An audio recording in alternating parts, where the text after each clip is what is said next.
to Tripura Info News Update. ऐसे महिलाओं ने संथाली साड़ी को फिर से जीवित किया है। अब ये महिलाएं हर महीने हजार तिरंगे में रंग दिया है। आपने देखा होगा देश के कई शहरों में, गांवों में इनकी संख्या दोगुनी हो गई है देश में। और अप्रैल मार्केट बहुत तेजी से बढ़ रहा है।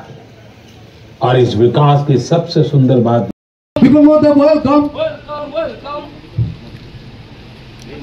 भेद न रोकना चाहते थे, लेकिन शिवाजी महाराज ने असंभव को किया है।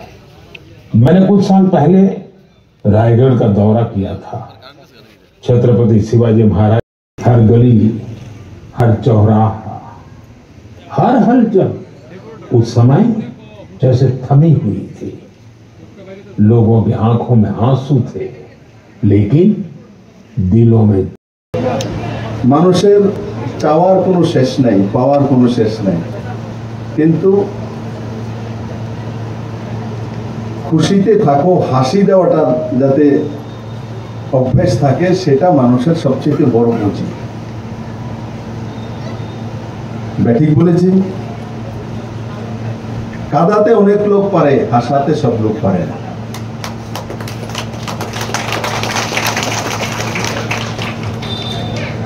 আজকে এখানে যারা বসে আমরা মন কি বাত দেখছি, क्या मन की बात দেখলেই হয়ে যাবে? অনেকে হয়তো বলেছে, মন্ডল প্রেসিডেন্ট বলেছে বা এমএলএ সাহেব আছে এখানে তার জন্য চলে এসছে, অনেকে আছে বুথ প্রেসিডেন্ট বলেছে তার জন্য চলে এসছে। কিন্তু চলে আসার পর এই যে আমি আধা ঘন্টা বা 1 ঘন্টা সময় দিলাম, তাতে আমার কি লাভ হলো? আমরা মনুষ্য জাতি, সর্বশ্রেষ্ঠ জীব। এই 1 ঘন্টা এখানে বসে क्या আমি বিপ্লব দেবকে সন্তুষ্ট করার জন্য এসেছি? এমএলএ কে সন্তুষ্ট করার জন্য এসেছি? এইভাবে যদি জীবন চর্চা আমরা রাখি, তো আমরা জীবনে প্রতিষ্ঠিত হতে পারি না।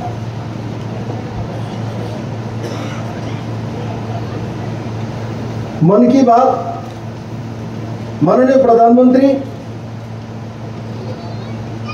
নিজের কথা বলে না, অন্যের জীবনে কোনো কাজের মাধ্যমে কোনো উদাহরণ প্রস্তুত করেছেন, সাকসেসফুল হয়েছেন, তার বিষয়ে বলে। ওখান থেকে আমাদেরকে নতুন নতুন আইডিয়া আসে। আমরা হয়তো অনেকটা কল্পনা করি না এটা, কিন্তু হঠাৎ করে দেখলাম যে হ্যাঁ, সে এটা করছে, তাহলে আমি কেন করতে পারি না? আপনার মনের মধ্যে যদি আইডিয়াই না আসে, তো আপনি জীবনে কোনো কিছু করতেই পারবেন না। কেউ যদি ভাবেন আরে আমি তো সাধারণ ঘরের একজনে মাত্র গৃহিণী, পরে রান্না বান্না করি, ছেলে মেয়েকে পালি, আমি কি জীবনে কোনো কিছু করতে পারবো? এই মন কি বাত দেখার পর আপনার মনে হয় যে দেখুন যে এখানে দেখা যাচ্ছে ভোপালের কিছু মহিলা একত্র হয়ে একটু ক্লিন ভোপাল তৈরি করার জন্য কি করছে? আপনি দেখছেন যে কোল্ড ড্রিঙ্কসের বোতলের ভিতরে একটু রং দিয়ে আঁকাঝুঁকি করে সেগুলো গাছের মধ্যে লটকিয়ে দিয়েছেন। এই বোতলগুলো যদি সাইডে পড়ে থাকে, পা কেটে যায়, দেখতে খারাপ লাগে। আর এগুলোকে ধুয়ে মুছে তার মধ্যে একটু আর্ট করে গাছের মধ্যে সুন্দর করে দড়ি দিয়ে টানিয়ে দিয়েছে, মানুষ এটার সঙ্গে গিয়ে ফটো তোলে। তরিকা একটু বদলে দিয়েছে। বিধানসভার পক্ষ থেকে এবং আগরতলা শহরবাসীর পক্ষ থেকে আপনাদের অনেক অনেক স্বাগত, শুভেচ্ছা এবং ধন্যবাদ জানাই। আমি আলোচনা দীর্ঘায়িত করবো না। এখানে আমাদের যিনি প্রধান অতিথি আজকে অনুষ্ঠানে, আমাদের মাননীয় সাংসদ প্রাক্তন মুখ্যমন্ত্রী বিপ্লব কুমার দেব মহোদয় আপনাদের সামনে কিছু আলোচনা রাখবেন। আমি প্রথমেই রামনগর মণ্ডল এবং রামনগর বিধানসভার জনগণের পক্ষ থেকে ওনাকে অনেক অনেক স্বাগত এবং শুভেচ্ছা জানাই। আমি বলবো যে মন কি বাত অনুষ্ঠান আমাদের জন্য একটা গুরুত্বপূর্ণ। প্রতি মাসের শেষ রোববার সারা ভারতবর্ষে আমরা অধীর আগ্রহে থাকি আমাদের যশস্বী প্রধানমন্ত্রী তথা বিশ্বে যিনি নেতা আমাদের নরেন্দ্র মোদীজি আমাদের জন্য নতুন কি চিন্তা ভাবনা বা দেশের জন্য কি দিশা উনি আমাদের রাখেন। বিকশিত ভারতের ক্ষেত্রে উনি বিভিন্ন সময় উনি যেমন সরকারি আমাদের ব্যবস্থাপনার কথা তুলে ধরেন, আমাদের ভারতবর্ষ আগামী দিনে কী ধরনের জায়গা যাবে সেটা যেমন একটা দিশা দেখান। পাশাপাশি যে সকল ব্যক্তি বা প্রতিষ্ঠান বিকশিত ভারত ও উন্নত ভারত করার জন্য যারা নিজেদের অবদান রেখেছেন তাদের এগুলো উনি মূল্যায়ন করেন, ওনার বিষয়টাকে তুলে ধরেন। এখানে বিভিন্ন বিষয় তুলে ধরেছেন, স্পেস ডের কথা বলেছিলেন, আমাদের ক্ষুদিরাম বসু, বালগঙ্গাধর তিলকের মতো যারা স্বাধীনতা সংগ্রামী তাদের ইতিহাস, তাদের গৌরবের কথা উনি তুলে ধরেছেন।